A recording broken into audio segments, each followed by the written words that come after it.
आता आपण आलो, ही खाडी आहे.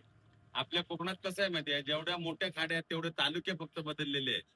जिल्हा सिंधुदुर्ग आहे. तुम्ही जर गाडीने इकडनं 55 किलोमीटर पुढे गेला तर तुम्हाला अशी जी खाडी भेटणार. त्या गावाचं नाव आहे आरोंदा केरी किरणपाणी, 3 गाव एकत्र आहेत. तिथे आपला महाराष्ट्र संपतो, पण तुम्हाला गोव्याची बॉर्डर भेटणार. तर आता आपण आलो ना, ह्या खाडीला नाव आहे कर्ली. आणि ही कर्ली खाडी कुडाळवर नाही, ते 35 किलोमीटर अंतराची खाडी आहे.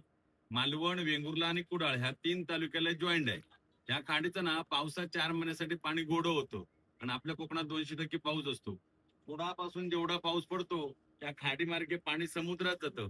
पावसाचं पाणी बघितलं जरा लाल कलरचं पाणी असतं, म्हणजे पिण्यासाठी कोण वापरत नाही. इथून ना कुडाळपर्यंत ही 4 महिन्यासाठी नदी बनलेली असते. नदी म्हटल्यानंतर गोडं पाणी, खाडी म्हटल्यानंतर खारं पाणी. परत सप्टेंबर संपला म्हणजे पाऊस कमी झाला का हेच पाणी मिक्स होऊन खारं होतं. आता खारं आहे. 8 महिने खाडी, 4 महिने नदी. या खाडीला नाव आहे कर्ली, आणि या कर्ली खाडीवरनं तारकर्ली गावाला नाव पडलेलं आहे. हा जो आपला देवबाग गाव आहे ना, या गावाला तिन्ही साईडने खाऱ्या पाण्याचा वेढा आहे. त्या बोटी दिसतात तो अरबी समुद्र आहे. आता आपण आहोत ही कर्लीची खाडी, आणि पुढे संगम पण आहे, तुम्हाला दाखवणार. पण तुम्ही या गावात कुठे पण विहीर खाना किंवा बोरिंग खाना, तुम्हाला 8 ते 10 फुटावर प्यायचं गोडच पाणी भेटतं. या गावाला पहिले देवाची बाग म्हणायचे, आता देवबाग म्हणतात. हे मंदिर दिसतं, हे शंकराचं मंदिर आहे. 2004च्या अगोदर ना या मंदिराच्या या साईडला एक पण घर वगैरे काही नव्हतं. किंवा हे पुढे वाळू दिसते बघा, एवढ्यापर्यंत असं आपला गाव होता. गावाला अशी उंची होती, इथे 2 नारळाची झाडं होती, आणि ती गावाची स्मशानभूमी होती. ज्यावेळी सुनामी आली 26 डिसेंबर 2004ला, म्हणजे 25 डिसेंबरला इंडोनेशियाला भूकंप झाला. आपल्याकडे 26 डिसेंबरला लाट आली, त्या दिवशी दत्त जयंती होती. त्या दिवशी ना स्मशानभूमी आणि झाडं गायब झाली.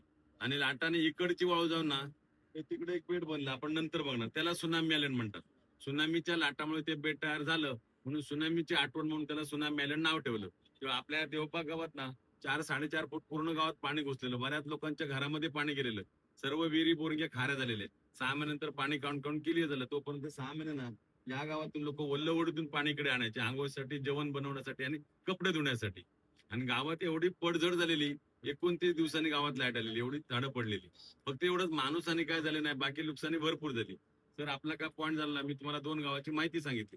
आता आपला पहिला पॉईंट हा आपल्या समोर जो डोंगर दिसतोय ना, डोंगराच्या खाली नारळाची झाडं, त्याच्या आतमध्ये घर आहेत. हा समोर दिसतो हा वेंगुर्ला तालुक्यातील भोगवे गाव आहे. आणि हे समोर दिसतं हे भोगवे बीच आहे. इथे ना मराठी श्वास पिक्चरची शूटिंग झालेली आहे. श्वास, अरुण नलावडे छोट्या मुलाला घेऊन.